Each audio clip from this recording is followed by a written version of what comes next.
Hello everyone, I am Kelvin Hoy, the Cinephile.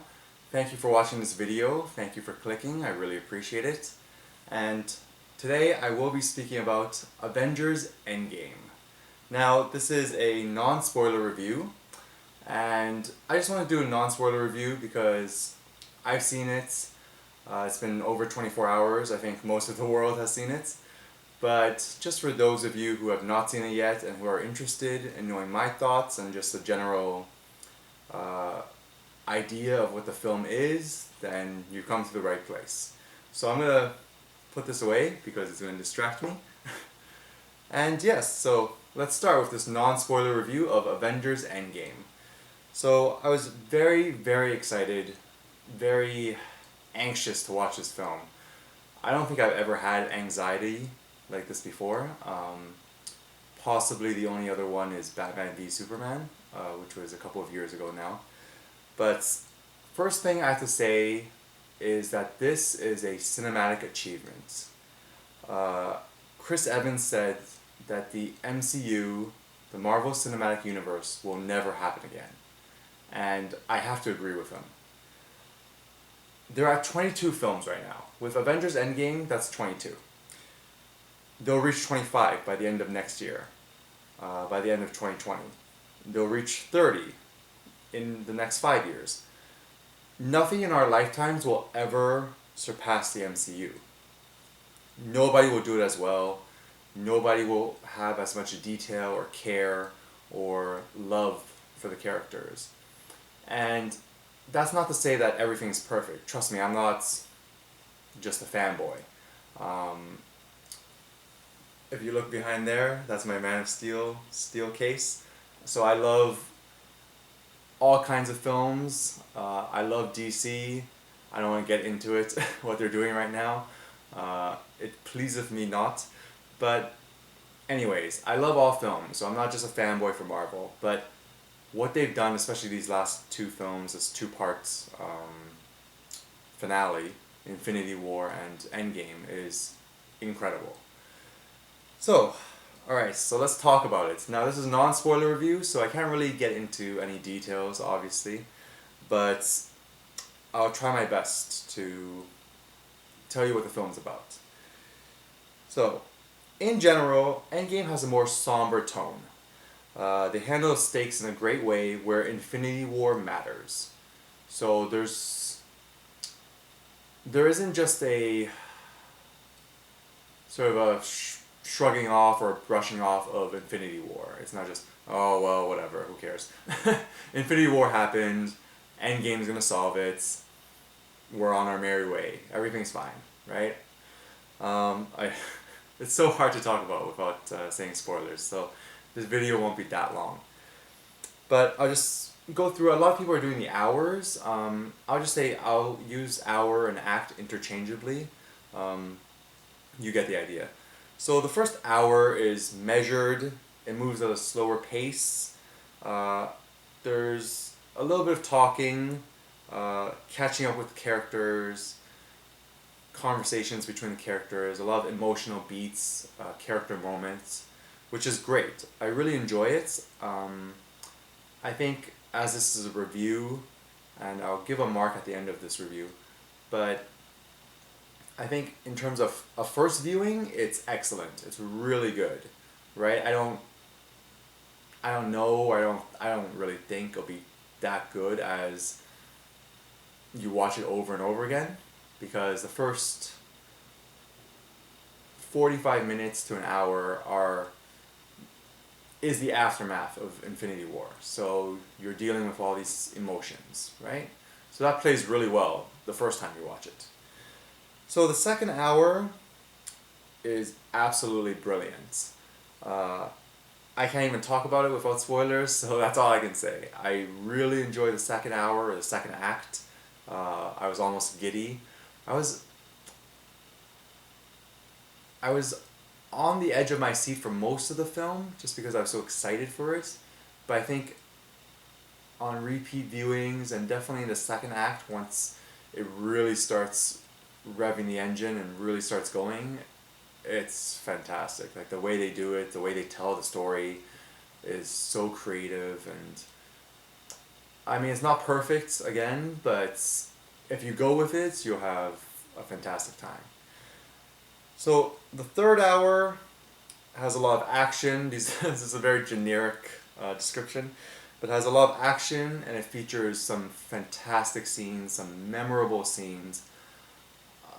I always say this about Man of Steel, but for Endgame and Infinity War as well, um, maybe even Civil War.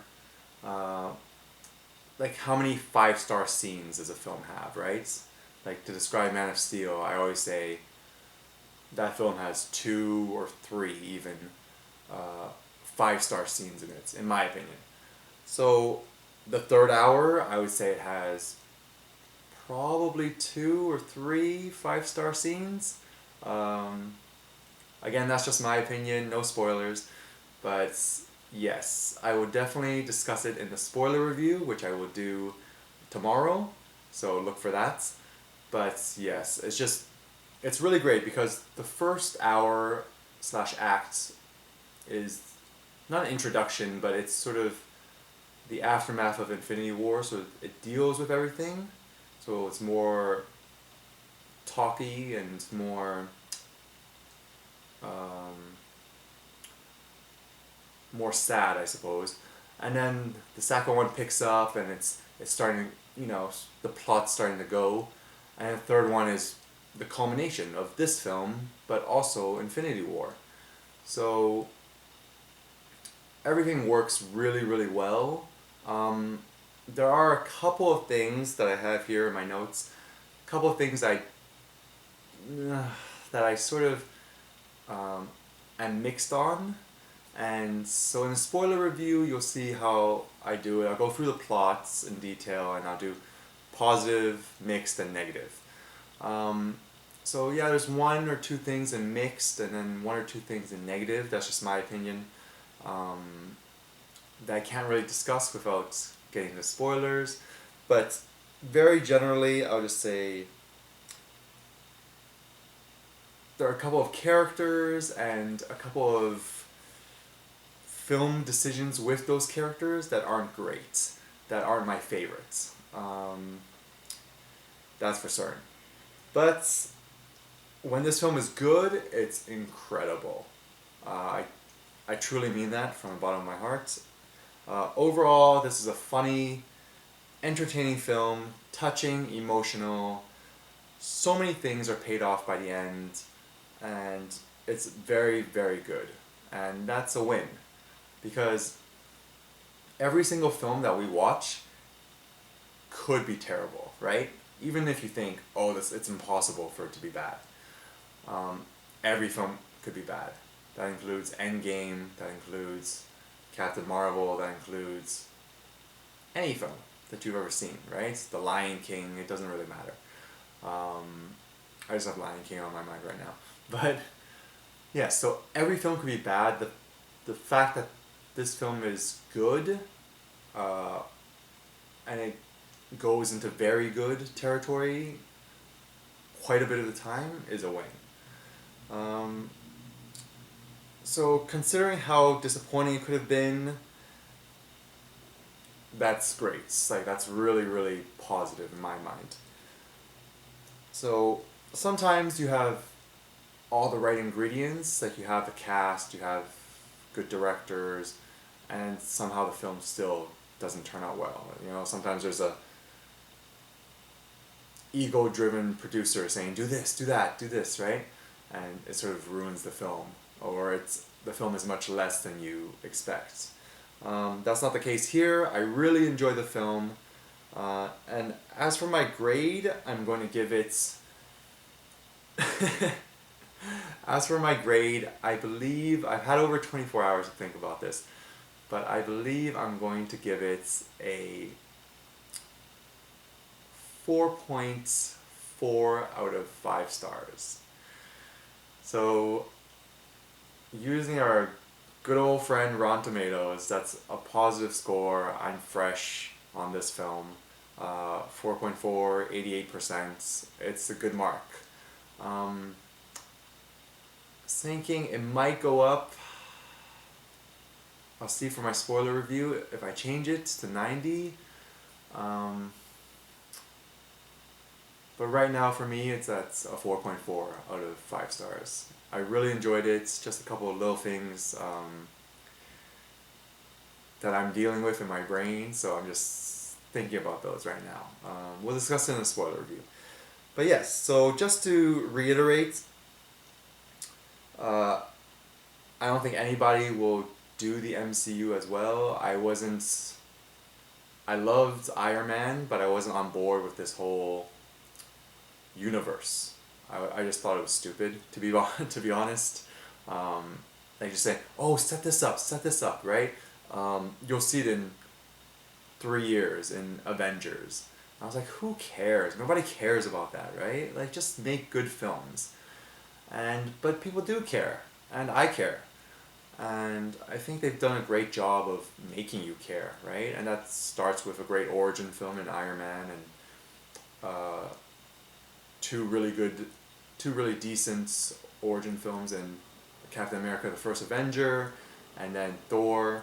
So, yes, I think they made you care, and I don't think it'll ever be replicated. Um, and I will say this: the MCU never gave up. So of course they made changes because change is inevitable in life, but they learned from their mistakes for the most part. Sometimes they still veer into some strange territory.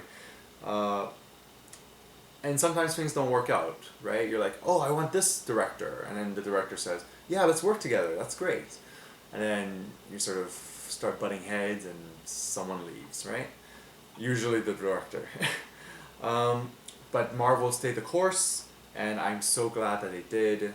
I think Endgame has some incredible scenes. It's really constructed in a cool way that I don't think has ever been done before, because there haven't been too many cinematic universes. I know Universal had one, the monster verse, or the horror verse that they had in the, I want to say 1920s.